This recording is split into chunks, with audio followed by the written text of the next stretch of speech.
Welcome to The Longer Game, the only show that's dedicated to the future of retail.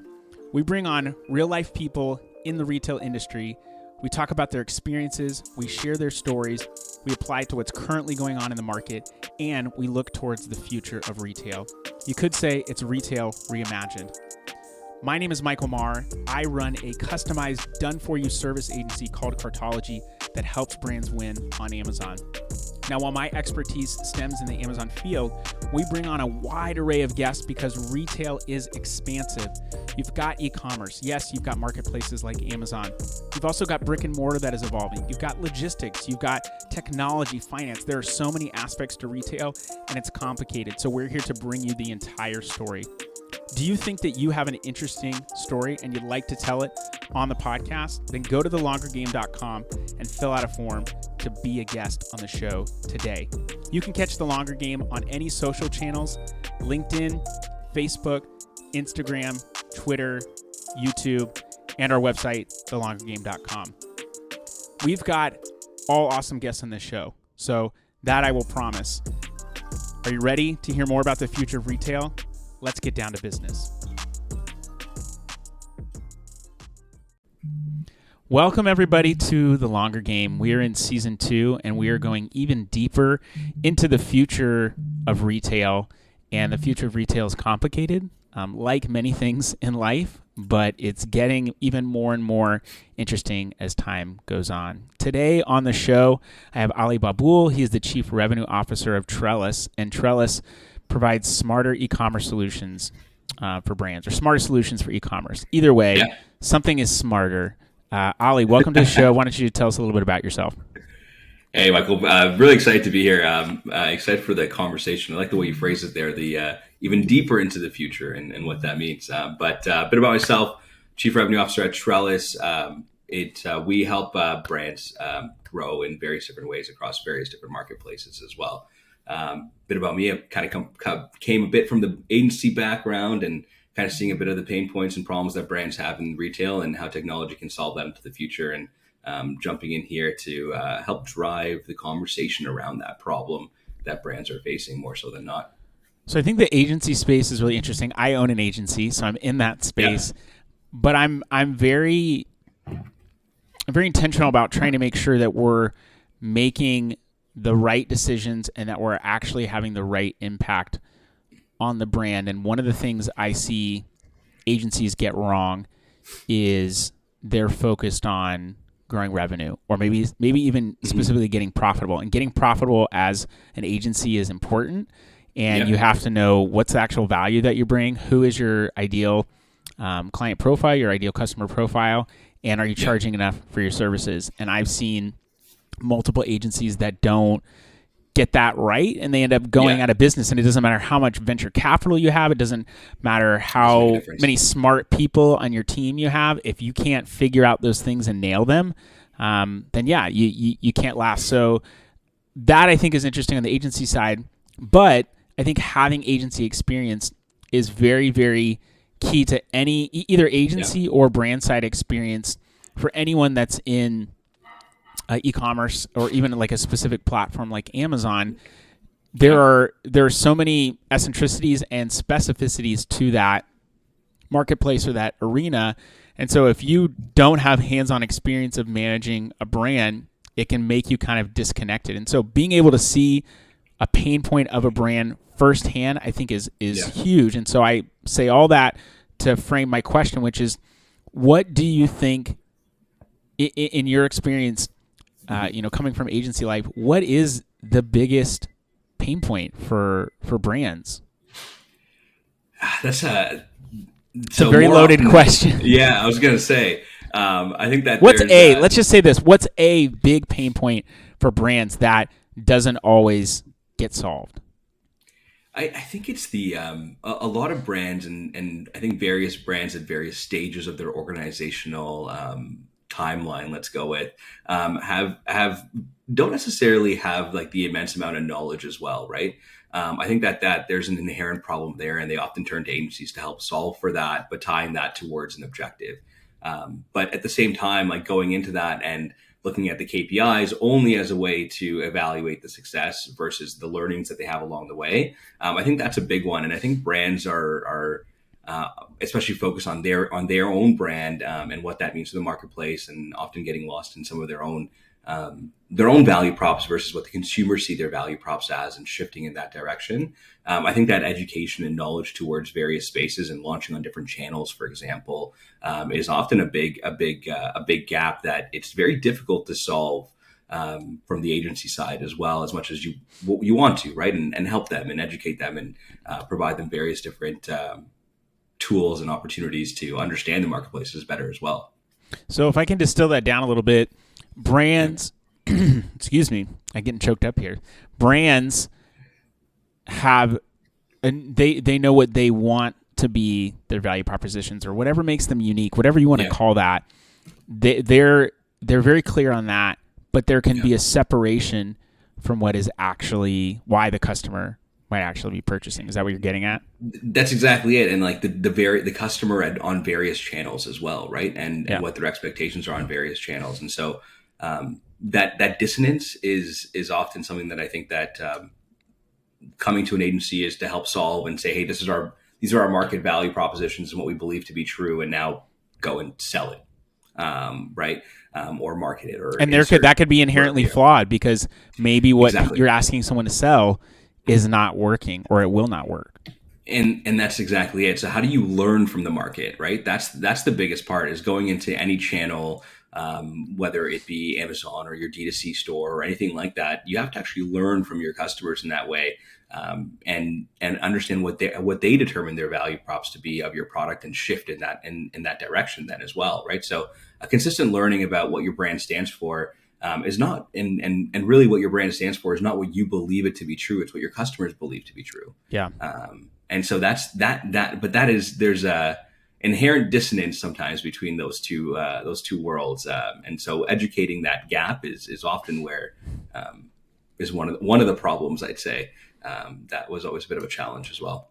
And so we're talking about product brands, but I think that applies to any business. Do you actually know why someone, if you're a service agency like myself, if you're a SaaS platform like I would consider you guys to be, I know you have an agency component as well, but do you actually know why people are using you? Because if that use case is different than what you think it is, you potentially are barking up a wrong tree, or you've not signed the right client. And so if you aren't clear on who you want to go after, but then hearing from them, but also saying, like, sometimes people, you ask someone like, well, what's most important to you? Well, it's revenue. And then when you get them as a client, they keep talking about having money in their bank account. And you're like, well, I thought revenue was important. You want profitability is what you're getting at. And so people sometimes tell you what they want, but it's not the reality. So if you can distill that down and say, okay, based on what you're telling me, or just find commonalities or clues based on what they're saying. Okay, you're telling me you want growth, but you keep talking about wanting to have more money in your bank account. So it sounds like profitability might be the focus. Why don't we shift focus there? And that, I think, is something that agencies fail on a lot. And I've done a ton of work on upping my sales game. And what I mean is I hired a sales coach to help me. Like, I understand Amazon really, really well, but can I actually can I translate that? And am I just trying to sell someone on something, or am I, like, part of sales? Sales is a dirty word, but everyone's selling something. I saw a gentleman on LinkedIn who was he was a food founder, and he was wishing food founders, good luck at going to like Expo East or something like that. Yeah. And he said, and a note to all service providers, like, don't spend too much time selling us. That's not really why we're there. And I'm like, well, everyone loves to shit on sales, but what are you doing there? You're there selling your product to retailers or to anyone who wants to buy your product. Like, you are there selling. So let's not, like, it's a necessity. It's part of business. But I think so it's easy to use sales as a dirty word, but I think it's because people do it wrong. Just like sometimes being a human, people mess up love or trust or anything like that because we're humans and we're erred and flawed. But I think part of sales is, are you actually doing the right discovery to determine, is this even a person that is a good fit? Well, and that's the other part, right? Like there is a part of sales where everyone's kind of like, it's kind of posturing, and the visual that comes to mind is peacocks, right? And they're kind of doing their posturing, and it's like, well, I want the best deal, and we want to also close that deal, and whatever it may be. And then you translate that down to, okay, well, now the first interaction of we've negotiated a deal, we're all happy. The first interaction is actually the first one that's going to drive that success, right? It's going to say, okay, well, how are you setting yourself up to ask the right questions to be able to uphold the expectations that you set for yourself from an agency standpoint? But similarly, from a brand, are you providing the right context and information to be able to garner the most results that you're expecting from the agency, right? And so both sides of that have to come to the table with an equal playing field to like understand, learn, and have valuable discourse, right? Where, and I'm sure you see this from your side of it, and I saw a lot of it from my agency side of it, but that there's some gating there, right? That, okay, well, they should just know what we need or how we do that. And the onus is upon us to ask questions from an agency side. But at the same time, when we ask the questions, the forthcoming nature only allows us to grow better together. And without the forthcomingness, and often we would actually ask questions around like, what does this business even mean to you? Like, what's your objective personally towards that? That's not a question people ask very often. And that's very telling. Like, well, someone's like, well, I've struggled as a business owner and I really want something to be successful. Okay, this is something that like this needs to work for them. And if you can't understand that, then it may not ultimately be a good fit. And that again speaks to who your ICP is. If you're a brand and you have a product and you don't know who it is that you're talking to, you're going to say a lot of messages, or you're going to probably flip-flop on your messages and not know who you're really talking to, and you're not going to be able to actually get someone to purchase your product. If I'm buying boots because I want them to be comfortable, and you're selling them to me on style, and you're saying that I'm your target audience, but you don't really know me very well, I'm not going to buy your product because I don't care so much about the style. I might care somewhat about it, but I want them to be comfortable because I'm a contractor or I'm in a trade field and I need here, right? Exactly. Yeah. And that's that. What you're talking about is really the why, though. Right? It's why do brands exist? Why do people do what they do? Why do people buy what they buy? Right? And understanding people's why is really what's integral towards any successful marketing on any channel, for that matter. Right? When it comes to even building your products, how you talk about your products. Right? If I know your why of buying boots, or that that my ICP's why of buying my product is comfort and reliability, then everything has to go tie directly into that. And style is a nice secondary add-on or whatever it may be. But sure, you don't have to neglect style, but it's just not the lead. It's not the lead thing in that scenario. And so the why is so imperative, and often, and even what the example that you're illustrating is that we want to drive revenue, but actually I have less money in my pocket because it costs me way more to do it. And kind of coming to that realization, if having that initial conversation of like, why are you doing what you're doing, and what does that mean towards your business as a result of that, will actually help. And then translating that is also the challenge, right? That here's the response, and now I have to translate that into something tactical and be tied to KPIs as a result of that as well. And defining those and setting those in that way, right? So people's why, organizations' why, products why, your customers' why, that's sufficiently the answer to a lot of product market fit, increase in sales, or whatever the solution or whatever the problem that you're trying to solve is. It stems from the why. So there's two things I'm thinking of. Three. One is this conversation is going way different than I expected it, which I'm liking it. And that's one of the reasons why I enjoy hosting this podcast, is because the conversation is open and we can kind of hit on a lot of different things. And like, I might have a use case for Amazon if someone's in the brick and mortar space, and they might have something from in-store experience, but there's a lot to talk about and to break down. But the two things I was thinking of is there's I think a misnomer that someone's why has to be complicated. Simple I think is best. And there are simple human truths like I need food, I need clothing, I need water, I need shelter. And I think ultimately the last one is I want to be loved, or I want to have a sense of belonging. feel like I belong as part of a group or a part of a tribe, whatever you want to call it. And if you can tie it into one of those basic needs, those things are always going to be true. As much as technology can help us and move us forward, people are still going to, I mean, unless we're like in Minority Report and we're just, or the Matrix and we're just living in tanks and we don't need the human connection. Like human connection is always going to be important. It's important to the forward moving of the human race. If you don't reproduce, there's no more people, and so you can't augment that. Yeah, exactly. And so I think it doesn't, your why doesn't have to be complex or high tech. It just has to ring true with a group of people. But let's talk about that philosophically. I guess is where we're at here. Is the why of what it is for yourself, as simple as it needs to be. It's often the first thing that comes to your mind when someone asks you that question, right? And that's the simplistic nature of it. The second part of that, though, is where people aren't comfortable with their why, I feel. And that you look at that and say, okay, that's not good enough, or that's not where it should be. And that self-doubt kind of kicks in and says, okay, well, is that a good enough story, or is that, it doesn't need to be. Is it true for you? Is it true for you? And is it, and if you want to sell to a larger market, are there other people that believe that is also true? Yeah, exactly. Right. And like you look at transcending this beyond the individual into an organization, like why do organizations do what they do? Right. Like there is a corporation is a for-profit entity and they're there to make money. And that's fundamentally the definition of a corporation. And your responsibility as a director of a corporation is a fiduciary one. Right. Yeah.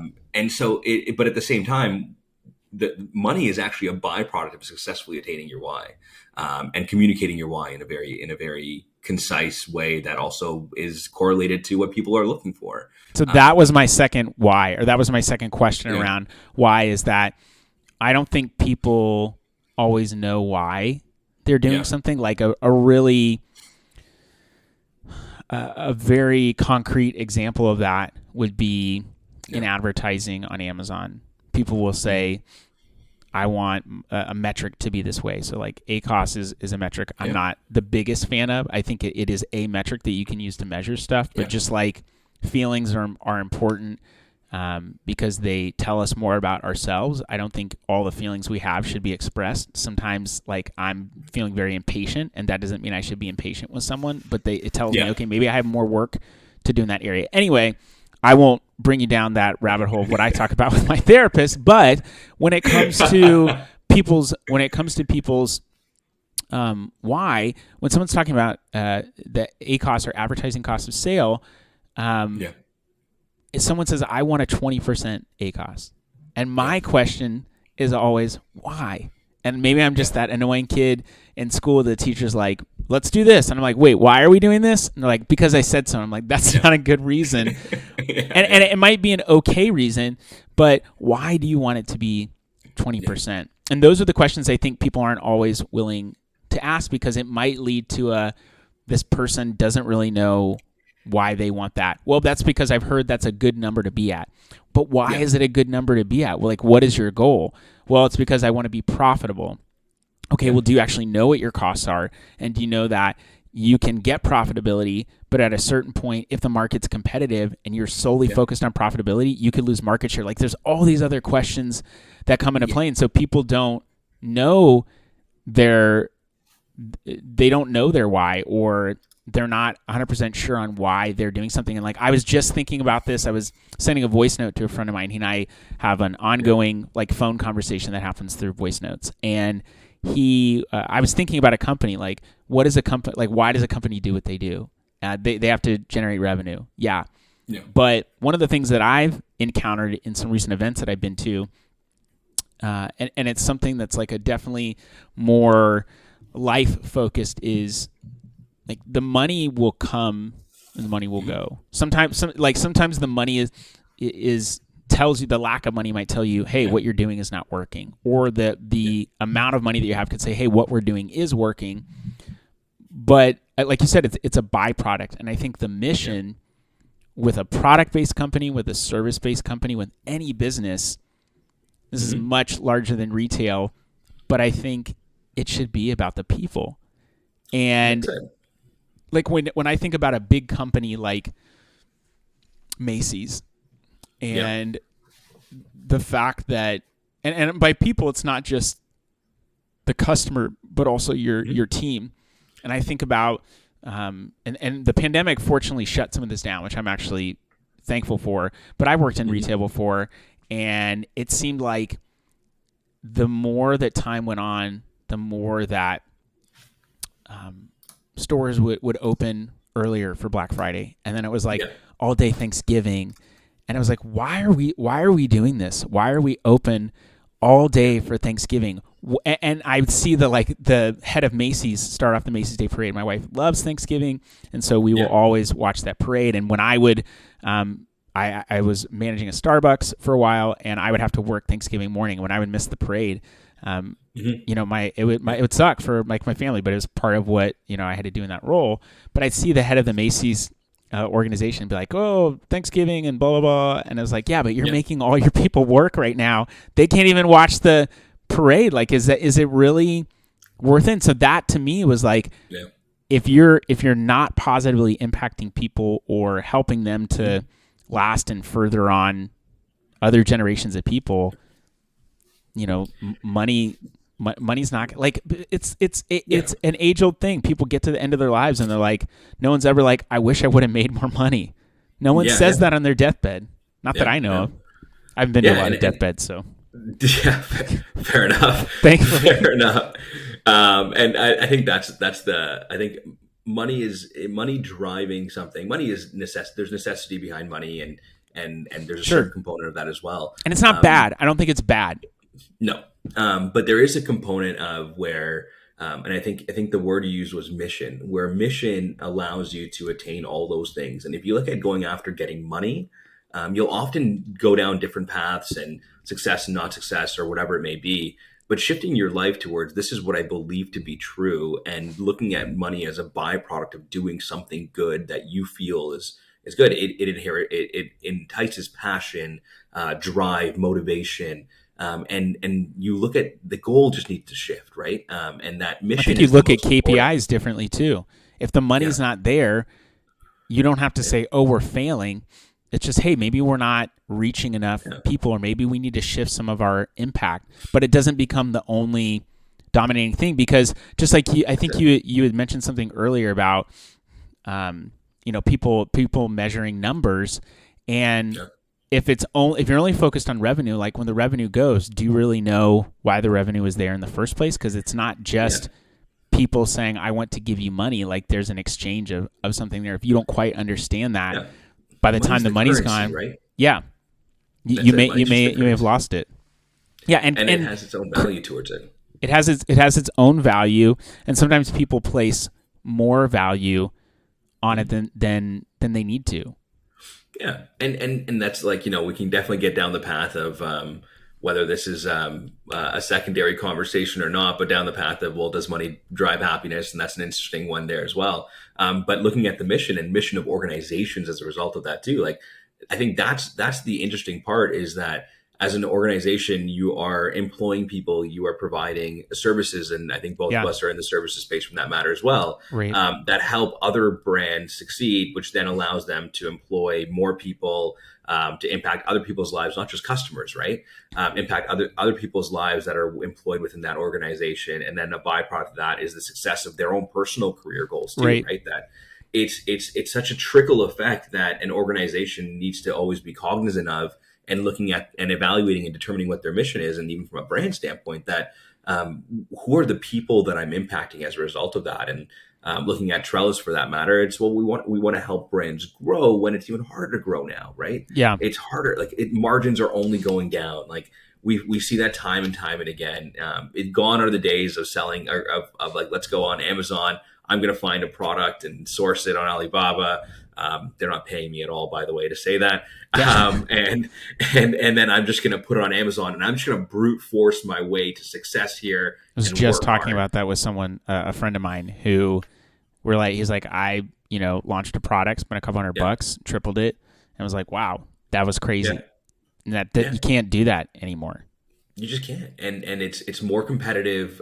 Its costs are only up. Like, I think like We've seen like just advertising costs going up, for lack of a better ACOS reference there as Yeah, yeah.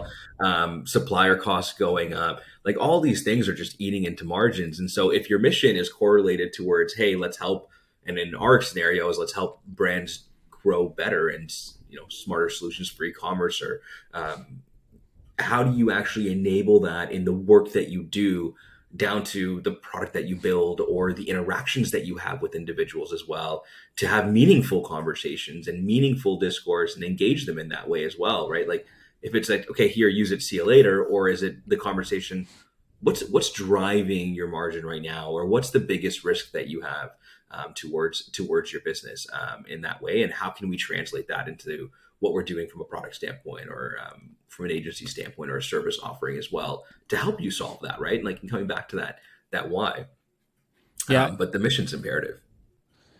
Mission is imperative, and your mission doesn't have to be crazy, or I mean, it just has to be true. Yeah, you don't need to workshop this for 6 weeks to figure out the exact language that you want to use towards it. Like, to your same point, it's people talking to people. Businesses are a sum of people that come together on a mission towards solving that, right? Like if I were to ask you, like Michael, what's the mission of your agency? To serve, man. That's what we're about. That's it, right? It's as simple as that. And when we get away from that, it hurts us, because we stop focusing on our client. We stop focusing on helping them to actually grow and get profitable on Amazon, or having better brand awareness, brand presence on Amazon, and we start focusing on the wrong things. And there's a tendency that I've seen, even in my own agency, for work to just get created.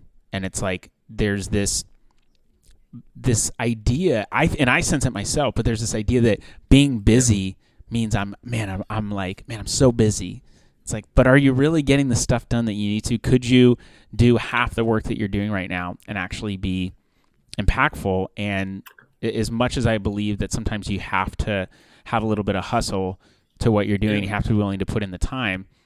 If you're always just spending a lot of time on something, are you really making the progress that you want? Or is it even sustainable? People burn out so easily, or a brand people lose interest in a brand because it's like, well, you're played out. You did what you needed to do. Pogs, the great toy in the 90s. You served your purpose, guys. We're on to the next fad. We're on to Pokemon or whatever the thing that came about, and you become just another trend. Yeah, and it's at what point do you, and then we start going up the Maslow's hierarchy of needs and saying, okay, well, that's satisfying probably the bottom two there, but at what point does your brand look at that for itself and determine that what is that purpose that our brand serves within the marketplace, and from a legacy standpoint, from a future standpoint, and are we just the blip, right? Are we just the blip in the fad and the trend of the time, and we captured some interest for a brief period of time, and pops were definitely probably 10 to 20 years, right? But you look at a combination of history and the endless nature of what feels like time being infinite, except for us as people, very, very, very finite. You actually realize that's actually 20 years is meaningless in the grand scheme of things, right? I heard on the Cosmos reboot. Oh, go ahead. What were you going to say? No, I was just saying, how do you actually look beyond the 20 years that you can foresee and say, well, what's the impact that our brand can make? Because you have the ability to do that as a brand grows. And become that forever brand, right? The Coca-Colas, the Pepsis, things like that. And there's even this whole segment underneath that aren't going anywhere anytime soon, for continuing evolution and continuing the evolution of their brand and what that means at different points in history. When I think sometimes people, I hope that the world starts to change a little bit, and it's very, it can be very divisive right now, especially like in the U.S. Just everyone focused on politics and all this stuff, and I think there's a lot of good causes out there, but we get caught up in people being right and wrong, or either even good or bad, instead of focusing on, like you said, what's the lasting impact. Like I think protecting the earth and the environment is super important, because if it's not around for future generations, we haven't been. I think we all have a calling to be good stewards of the things that we're given, so we want to be a good steward of that. But it seems like people are so focused on proving, is fracking good or bad, or is this thing good or bad? And it's like, well, let's not focus on Yeah. our moral nature around this thing specifically, but like, is it positively impacting or negatively impacting the environment, and do we have solutions to go beyond that? Now, I just bring up that as an example. I don't really know too much about fracking, but it was just something that I'm like, the goal, what's the end goal here? What is the why? It's so that the earth lives around longer. So if we're so focused on my agenda needs to be right, but does that ultimately serve what the greater good is, the greater good of humanity? And I was going to say that I saw the Cosmos reboot of Carl Sagan's series that was in the 70s that Neil deGrasse Tyson redid. And I know there's a second season that I haven't seen, but in the first season, he talked about the calendar of time. And if you were to put the beginning of time, the Big Bang at January 1st, midnight. Yeah. And then you all the way to where we are now, like that the past, like even 10,000 years, 100,000 years would be like 1157 on December 31st at the end of the calendar year. Like it's very small. And so I think when you focus on what is the lasting impact and what is my mission as a brand. So if we tie this back to what we started talking about, which was what's a big problem that brands have, it's just knowing their why, and if they're actually effective in getting that why across and sharing that with people. Yeah, and that's a big part of it. And to take it even more, going beyond the 100,000 year time horizon into like the next 5 years, let's go with. But one of the other things we talked about there as well, I mentioned there as well, is margins, right? Like margins are only going down. Like that's a big problem that brands have right now. And how do you solve for that? Like I'll ask you that question from an agency perspective. How do you look at margins in terms of the work that you do, or are brands focusing on margins in terms of the work that you do, and then asking you about that, or engaging you in that way? Yeah, I mean, it always depends upon the life cycle of the brand. So brands that are more mature, I think, are going to want to focus more on profitability because they want to retain more from the effort that they put in up front. Some of the, I think also something that when we look at profitability that brands aren't thinking about is you have to know what your actual value prop is and your mission is. So if you don't know that, then you don't necessarily know why would someone buy my product if I want to price it appropriately. Are people buying it because of the value nature of it? Are they buying it because they want something premium and they want to? It's a little bit of a status, or they feel like they're taking better care of themselves, and there's more in it for them. So like appropriately pricing, and then knowing, does my cost align with what I want to price? Because if you want to sell something that's $2, but your cost is $1, it's going to be pretty tough to actually make that work. And so when we look at profitability, we try to look at everything. And I mean, that even includes our costs as an agency, because if we don't get you profitable beyond our costs as well, then you're actually not profitable on the channel. And that's one of the things that hurt when I was an e-commerce seller. That's one of the things that hurt me, is I wasn't factoring in all the costs. And well, I mean, I didn't actually have an agency. I was doing it alone, which was good and bad.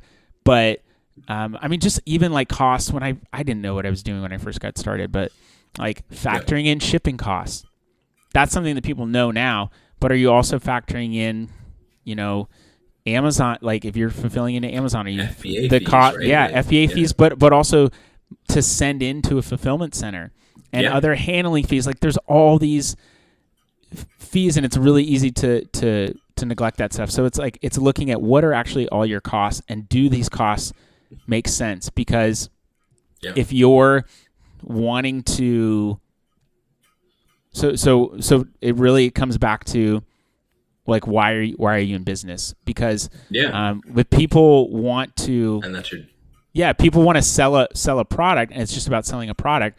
Okay, well, is it worth it to you to spend $1.2 million over the next year to make 1.5?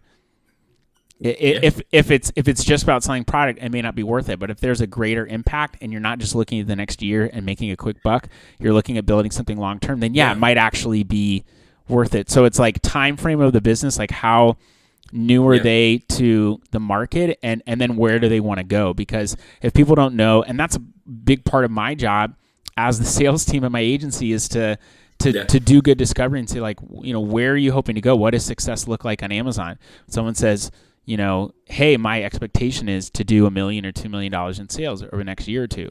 Okay, well, that's not impossible by any means. Like getting a sale is not. I don't think getting a sale is that hard, but I think getting it and keeping it and making it a profitable sale, that's way more difficult. And so then when I hear that expectation set, 1 or 2 million over the next 12, 24 months. Okay, great. What's going to get you there? Do you understand how much you're going to be able to spend on advertising in order to drive? Because I think Amazon, it's all about, it's not that, like all the complexities of Amazon are in the execution. The overall strategy is like, get good real estate, drive traffic to that real estate, analyze and optimize. It's those three main steps. That actually, and that spurs an interesting question. Like, I think that when we look at the conversion funnel towards all of that, like what's the journey that people take, right? They search something on Amazon, they see your product, like one of the top, most people are buying, I think the stat is anywhere between 60 to 80%, depending on who you want to reference, of purchases happen on the top 8 products on Amazon, right? Yeah. And so so are you on the top 8, of which 4 are sponsored, for that matter as well, right? And so are you in the top 8? It seems like it's even more and more spots too are becoming sponsored.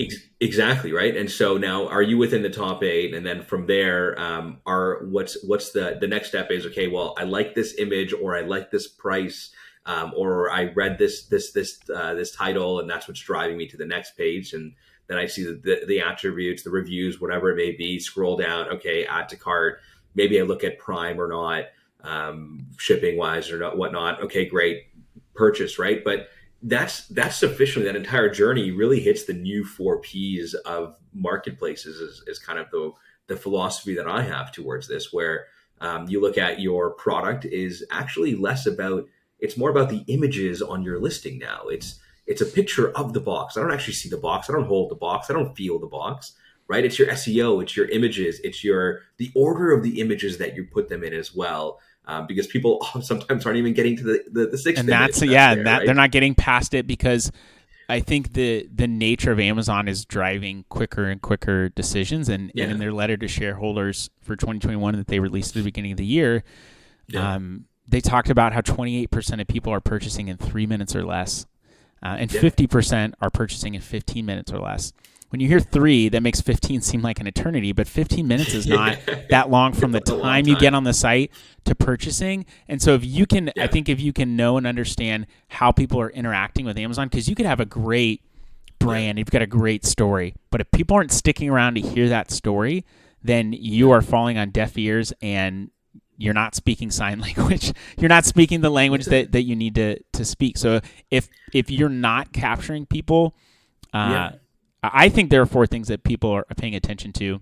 It sounds like you have some good alliteration, though, to share with people. But if you're not getting people's attention and you don't understand how people are interacting with Amazon or any channel, for that matter, how people are shopping in stores, if you don't understand the consumer behavior, why people are going to stores. I had someone on the podcast earlier this season that talked about how when you go into a grocery store, people are looking for, like, it's not just one product, but can I get like 6 out of the 8 things that I need at this store? Or is it going to be at the price point that I want? Like, when money's been tight at my house, we go to Walmart to shop, and they're not paying me to say that. But the prices are really good. And sometimes we even shop there now because the prices are good, and they have good produce and good food. Like, it's not, it's not Whole Foods, but do you actually know what you're getting? That's a whole other story. But you get what I'm saying. Right? It's like, why is someone going to the store? Well, I want these 7 things, and I know that Target's probably going to have majority of them. And so that drives a decision. So if you don't know and understand the channel, you're screwed. That's exactly it. And maybe you'll pay a bit more on this channel, and it's just convenient because you're already there, versus having to go to multiple grocery stores as well. But in the same vein for Amazon in that way, if you don't understand that people are converting, and even all the stats that we just talked about here, if you don't understand that, then you can't optimize your listing for that matter. How do you determine what your your place, right? Like the 4 P's of marketing, right? Price, product, place, promotion. How do you determine what keywords to bid on, how to bid on that? If you don't understand any of those things and how people are searching on Amazon, let alone search as a whole, you're kind of shit out of luck, right? Yeah. Like you're going to lose that spot. And Measure twice, cut once is what my dad always said. Like, make sure you know what you're doing and double check that. And I think sometimes there's an inability to take action. Like, people are nervous of what's going to happen. Like, you got to cast a net at some point. But if you just go, conversation is important. Why? What conversation? The why conversation. Yeah. Okay. Yeah, because then you just go, right. Then you know what? What's the fear? Like, this is what I wanted. This is what I believe to be true. And then it's like long term. Like, it's not going to be easy if you think you're just going to get profitable right away. This may not be the space for you. That's it, right? Like, and so then you go into the other 4 P's. How do you determine your couponing strategy, your deal strategy for your promotion? How do you determine what your price should be, right? Like, I think the vast majority of brands that we both work with, they know their costs, and some of them know them better than others.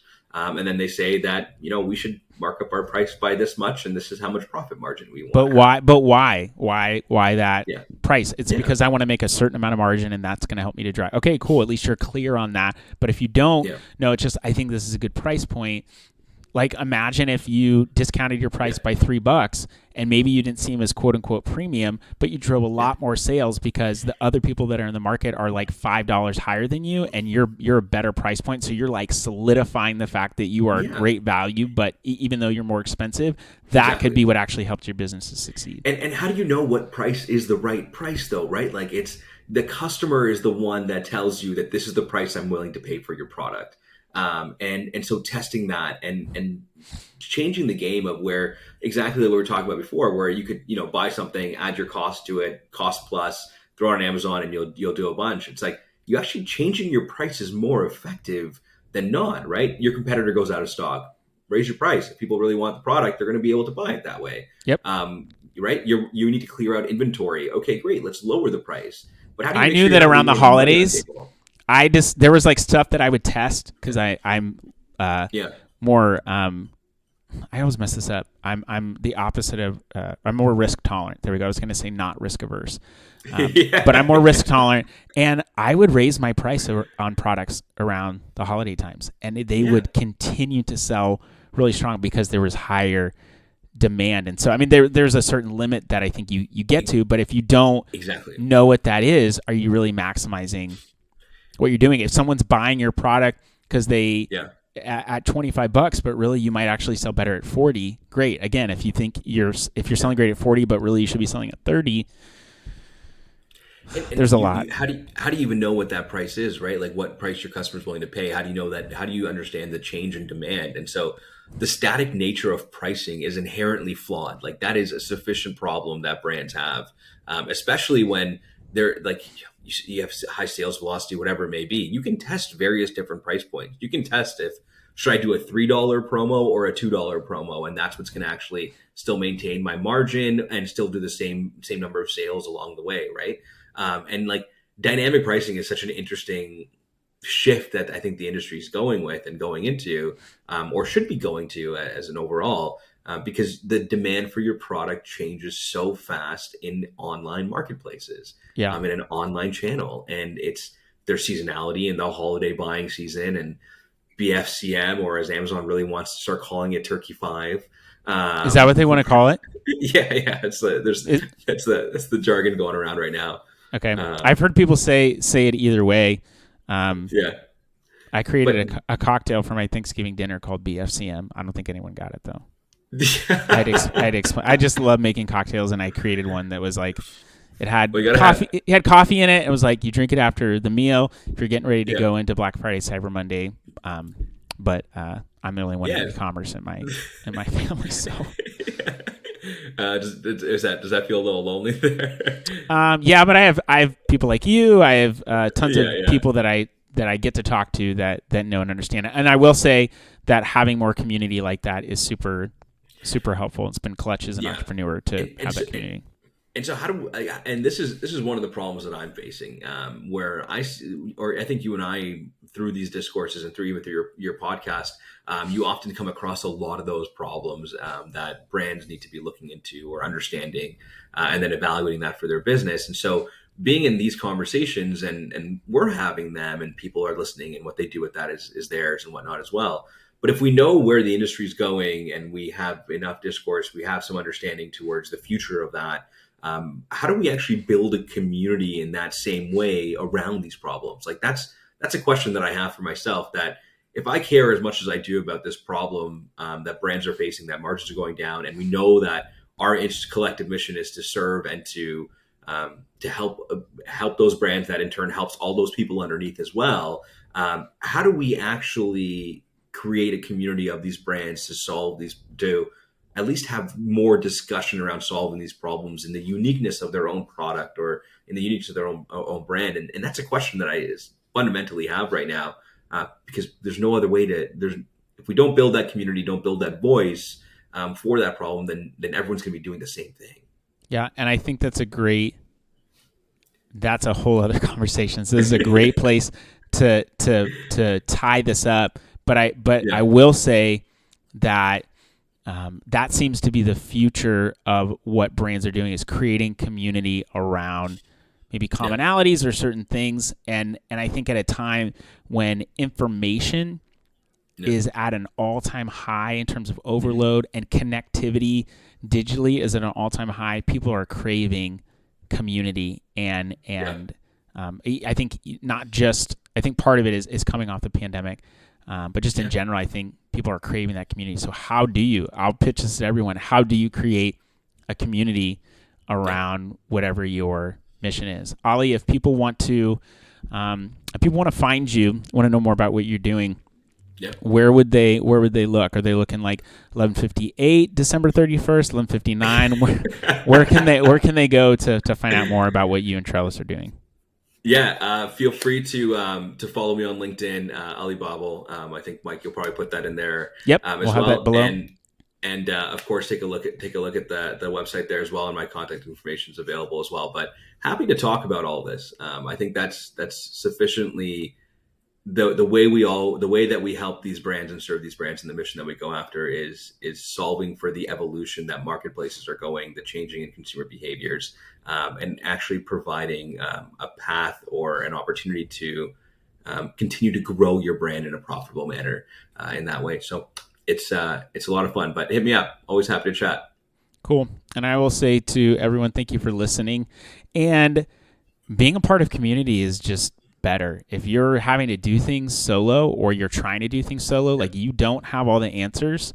I don't have all the answers, which is why I talk with other professionals, other colleagues, friends that are in the Amazon space, even specifically, because they're likely experiencing things that maybe I'm not, and I can learn and grow from those. So go out and try and create community around whatever issue, whatever problem is that you're trying to solve, whatever your focus is. Remember to stay focused on that mission. And we went really philosophical today, but I'm all about that. So stay focused on your mission and build community around that. And I think you'll probably get to where you're going in a lot better fashion, because the destination is not the point, right, people? It's about the journey. I can tell you what the destination is. It's death. Yeah. Everybody dies. I don't know anyone that's still living. So, I mean, I don't know everyone in the world, but everybody dies. So make sure that you have community around the journey, because otherwise I think...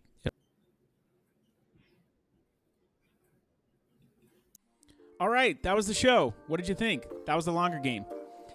We would love for you to share the show with other people and to leave us a review of the show. So go to iTunes, go to Spotify, you can go to YouTube, comment, leave a review, and share this on any social channels that you are active on and wherever you have influence. We want to share this story and stories like it to as many people as possible. Do you have a compelling story and do you want to come on the podcast and talk about it, and you're in the retail industry? Then go to thelongergame.com, fill out a form, and we will contact you about coming on the show. You can find us on any social channels: Instagram, LinkedIn, Facebook, Twitter, and you can go to our website, thelongergame.com, to actually read all of these episodes in blog form in text, because we know not everyone's going to listen. This podcast is brought to you by my agency, Cartology. We are a customized, done-for-you service agency that helps brands win on Amazon. It is super complex selling on the Amazon Marketplace. We help simplify that for you. This podcast is also brought to you by Podcastify Me. They are a full-service podcast production company that designs podcasts around people who are paid for their advice. That is coaches.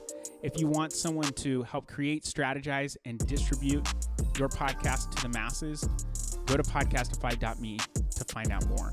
I've so enjoyed that you've been a part of the conversation and that you've given of your time to hear these people's stories. We'd love for you to share. If you want to find out more, just go to thelaundrygame.com. Hope you have a great rest of your day. Stay blessed. And until next time, cheers.